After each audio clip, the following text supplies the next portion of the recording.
Okay, we're starting a new series with 410 driver RJ Johnson. Over the winter here, we're going to touch base with him a few times and see how what the winter is like for him. Coming from Florida, you're in Iowa now, so winters are a little bit tough for you, I imagine. But anyway, we want to talk with RJ, see kind of what's gotten him into racing to begin with, and then where we're going from there. So I guess first off, let's kind of ask you some questions about coming from Florida. What was racing like there, and how did you get started into racing to begin with? My dad raced when I was younger. Basically, he raced sprint cars from 1984 on. So I obviously grew up around it. We had a lot of friends that did it. And he retired in 2003, I think it was. And he gave me the chance. He said, we either sell the stuff or you can take a shot at it. I mean, I'd been working on one since I was old enough to do so. So I took a shot at it, and I liked it. And we just haven't stopped since in almost 14 years. So what led you guys to come to Iowa and race at Knoxville? Well, I mean, obviously you want to try to improve yourself every chance that you get. We raced in Florida a lot. We're fairly successful, won a track championship, and kind of just wanted to see what we could do against better competition, really. I mean, you can only be as good as people you race against. So we took that chance and came up here in 2008, I believe it was, and ran a full season, and we never really went home. So it's kind of home for us now. Where did you win a track championship at? At East Bay Raceway Park in Tampa, Florida. 410s, or what kind of race cars was that? It was ASCS 360 rules. I ran the USCS deal, which is United Sprint Car Series in the Southeast for most of the year, and then we had bi-weekly 2 times a month at East Bay. We ran there every week or every month. So I won a track championship there, and was in the top 3 in the USCS thing pretty much every year we ran it till we moved. So here you are. You've got about 8 seasons under your belt, I think, in Knoxville. Talk about what was the transition like coming from racing in Florida to here. The track's so much bigger, I would assume, than East Bay. You know?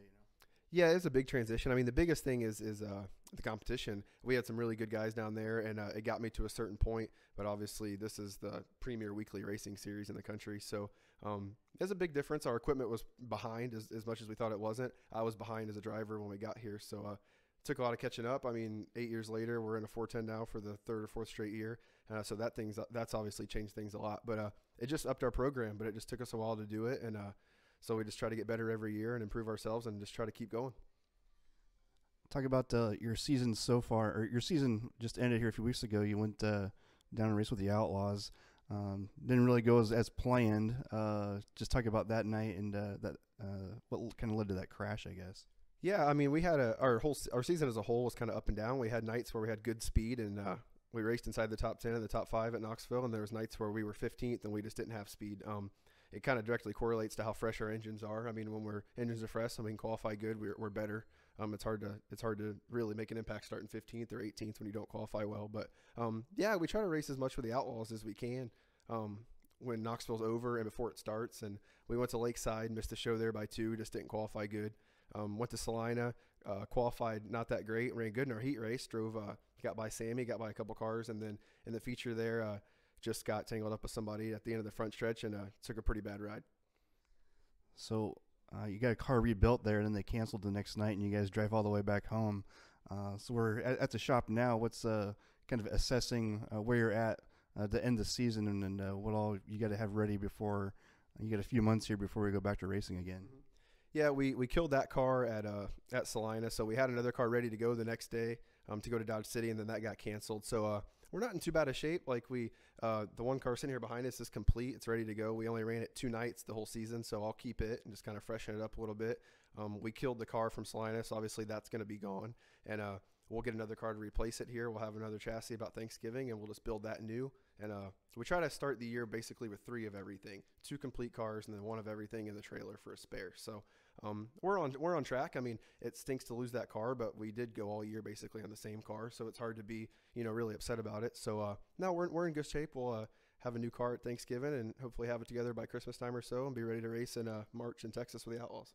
You've become a business owner recently with Custom Race Parts. Tell us a little bit about the company. You got a lot of stuff in inventory here right now, it looks like.